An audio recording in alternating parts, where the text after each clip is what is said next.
What's up, everyone? Welcome to Tuesday Tips, episode 46. We got 7x7 last 4 edges today. So, unlike 6x6 last 4 edges, I'm not claiming to be I'm obviously one of the best in the world at doing 7x7 last 4 edges, but I don't have kind of any revolutionary method or something that I really think is kind of a step above everything else. I use essentially just freestyle last 4 edges, try and find the best case, just do the best case. There isn't really a method to the madness here, and I definitely think that it's not as good. I think if someone found something more structured that kind of was similar to what I do for 6x6 last 4 edges, that's definitely better. I think there's a lot of stuff to work on in last 4 edges on 7x7. But so this week I'm just going to kind of go through what I do, and it's just going to be a 1 week series because there's not quite as much in depth. So pretty much the entire idea behind 7x7 last 4 edges is the same as 5x5. You just find the best option and then do the best option and then keep doing the best option that solves the most pieces until you're done. Pretty much the best option means one set of moves, as we talked about. Slice up slice counts, M, U2, M prime counts, and cycles are all like a set of moves. And find the one that solves the most pieces, and then you keep doing those until you're done. There are a couple exceptions, like if you can solve maybe one less piece and finish the whole edge, that might be a little better. I'm going to go ahead and talk about those. But first, we're just going to kind of go ahead and talk about some of the cases that you're going to see. We have 4 cases here. Probably hopefully going to see all of them. Right here, let's see a first example. So we're going to go over slice up slice cases first, I think. I got another 7x7 here. This is actually just going to quick plug, all Hayes 7s right here. I got a magnetic Huanglong also I can do some examples on. So slice up slice, the basic things that you're going to see are, slice up slice, if we're not already familiar, like this is the classic slice up slice case on 5x5. The tricky thing about, I'm not going to go too in depth over like, oh, slice up slice, obviously you solve one piece. The tricky things about 7x7 are to notice kind of the more advanced slice up slice cases. Here is kind of my favorite one right here. So I'm going to make it into more of a last 4 edge case so it's not as obvious what's going on. But so say you have a case that looks like this, right? So you have these 2 solved ones here. These 2 are flipped. This right here is pretty deceiving because this is actually a slice flip slice case. You might be like, oh, I should solve the correct piece into here with the cycle, and then I'll flip this later if I have parity or not. But actually what you can do here is you can solve the whole edge, this case, in a slice flip slice by doing, if you put the edge you want to put here. So essentially you do a slice like this, and what that does is pretty much you're doing the classic, you're flipping these outer 2 by doing this and then a flip. But at the same time, you're doing the outer flip, and then you're also doing this slice up slice of the inner.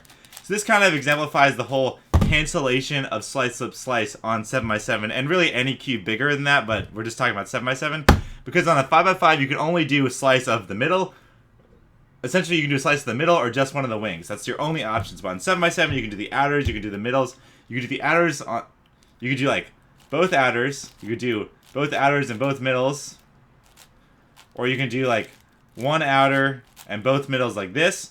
All these things are things you need to think about when you're doing slice flip slice to find the best option. So I'm not going to kind of go through every single one. Pretty easy just to kind of experiment and figure out with yourself. Next thing we're going to talk about is MU2 M prime and kind of the tricky cases that you're going to get when you're doing this. So actually, let me go ahead and solve one of these edges real quick and set up a classic case for you guys. So this is probably the classic case of 7x7 MU2 M prime that isn't obvious. So essentially, look what we got here. We got these 2 solved. We got these 2 green and oranges. We got these 3 green and oranges right here.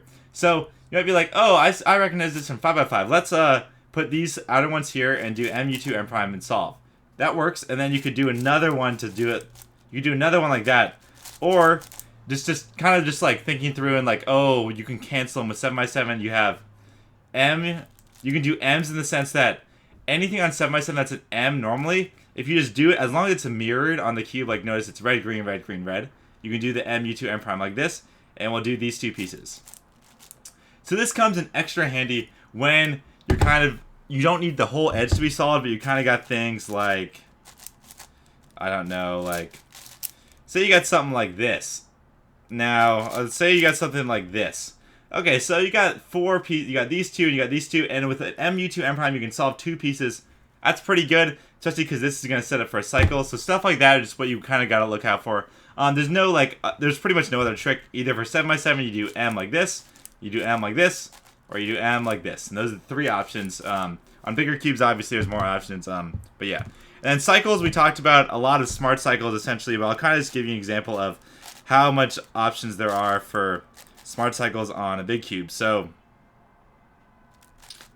well, I'll go over the 5x5 case again. So say we have, this is only works if you have 4 edges unsolved. So you have these 3 right here. You can cycle these pieces. You can do the double cycle like that. So there's like that case. And then it's important on 7x7 just to be kind of looking for things like, these might seem like fairly simple, but I've seen people miss them before. Stuff like, you don't have to cycle like this. If you want to cycle, you can go slice. You can always push 2 pieces over, because if you push 3, then it's the same as pushing 2 the other way. So you go like slice like this. You can do this one.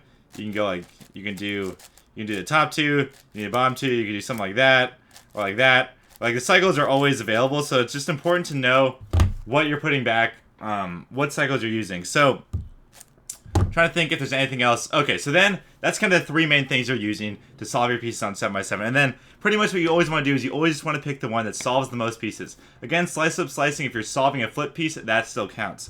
So, the only exceptions to this I would kind of talk about are when you're finishing an edge or when you're finishing your entire 5x5 centers.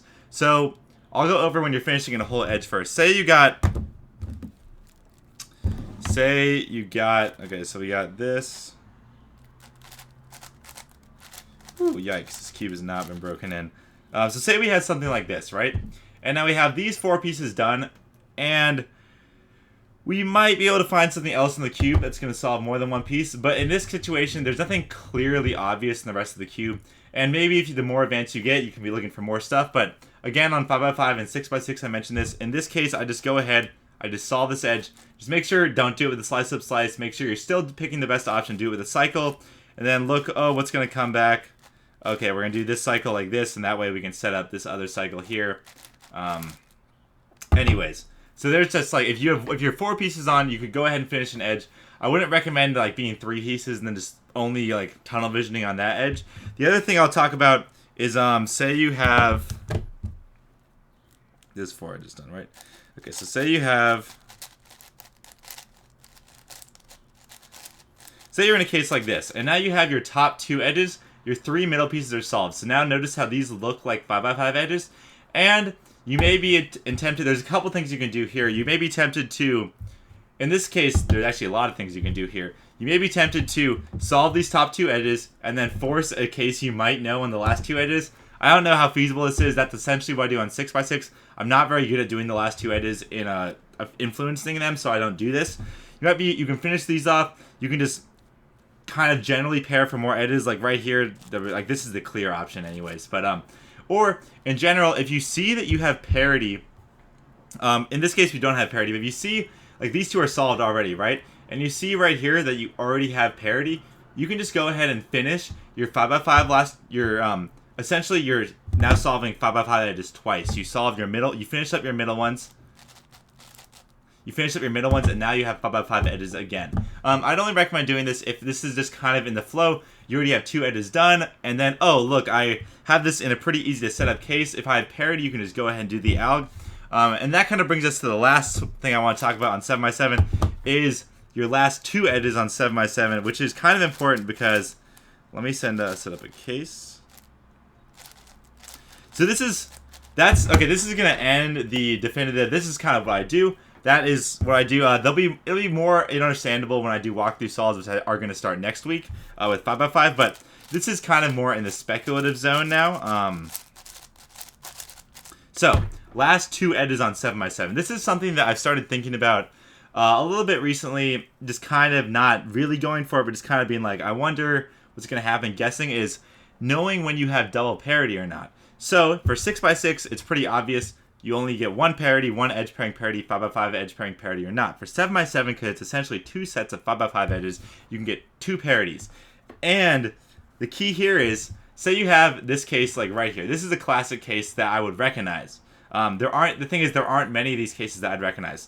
So you have, if you just look at the first inner 3, you have a 5x5 last 2 edge case, and you have parity. So you do the parity case.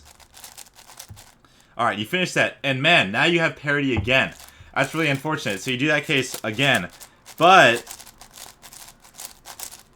if you notice, oh look, okay, actually I'm not 100% confident on the slice. Okay, so if you notice, oh, you know for sure, if like I've seen this case, it's one of the ones I'm good at. So I'd be like, all right, I know this case.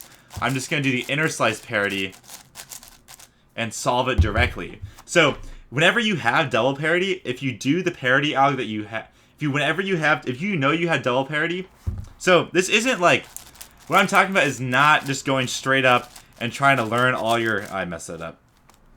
I'm not talking about trying to learn every single last two 7x7 edge case. That might be feasible. I really don't know. What I'm talking about is just identifying from your last two edge case whether or not you have double parity. Because this is really important, because if you have double parity, when you do your first 5x5 edge case, you can do the slice moves to force to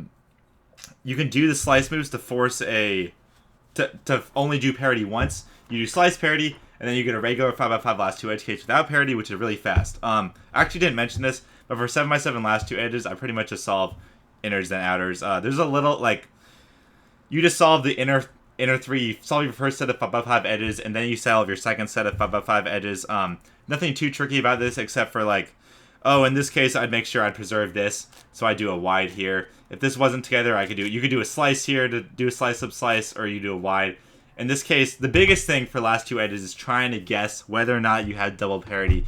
And this is something I'm getting a lot better at. Whenever I get to the last two edge case and I have the first parity, I'm like, I think I'm going to have double parity. I haven't committed to just doing the slice parity, because the slice parity is significantly slower. Still way faster than two parities, but it's still kind of like, you need to know for sure. So in this case, I'm like pretty sure that, oh, whoops, that was totally, I had inner parity, but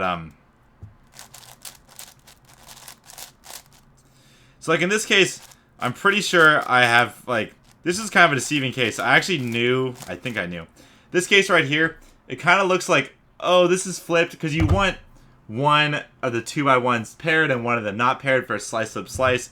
It's kind of hard to tell which cases are which, but I'm kind of getting better at it. I think I would have guessed that one that did have double parity, but guessing it from that case is pretty easy versus guessing it from the double parity case straight up. And that can get really tricky, and it's something that I think is more of a in the future type of thing. And for someone really specializing in 7x7, you might look up all the common cases, know for sure. You wouldn't look up, you might eventually learn to straight up all the last two edge cases, but I think at first you recognize which ones have parity and which ones don't, and then that could really help out. That's more speculative. I know for sure no one does that at all, but I don't know if Felix or Max guess or anyone else guesses. I'm very confident no one like knows it. Maybe someone does, but I don't think so. But yeah, that's all for this week. Next week, we're going to be starting some walkthrough solves. We're going to be doing a longer Tuesday tips. We might make them 2 weeks each. We'll probably make them 2 weeks each. There'll be half an hour Tuesday tips. They're going to be a lot longer. I think walkthrough solves are insanely important. We're going to be doing walkthrough solves and breakdown solves over the next like 12 weeks. I think all this is incredibly important and insanely underrated in terms of helping you get faster. We're going to be doing 5x5 walkthrough for probably 2 weeks, 6x6, 7x7, 2 weeks each. And then I'm going to film myself doing some 5, 6, and 7 solves, and then I'm going to do solve analyses of those. I'm going to make sure I pick solves that are both fast and easy, slow and difficult, and kind of a mix in between, where I do tricky stuff, where stuff is just lucky, so I can point it out to you guys. And just, I think a lot of just watching the solves are going to be a really big help. A lot of things are going to come out that I might not have mentioned. I'm pretty sure I've covered most of the basics, that everything kind of, all the core fundamentals of what I'm doing, I think I've covered in these tip series. So now we're going to kind of be talking about actual like full-length solves, which I think is really helpful. So, yep.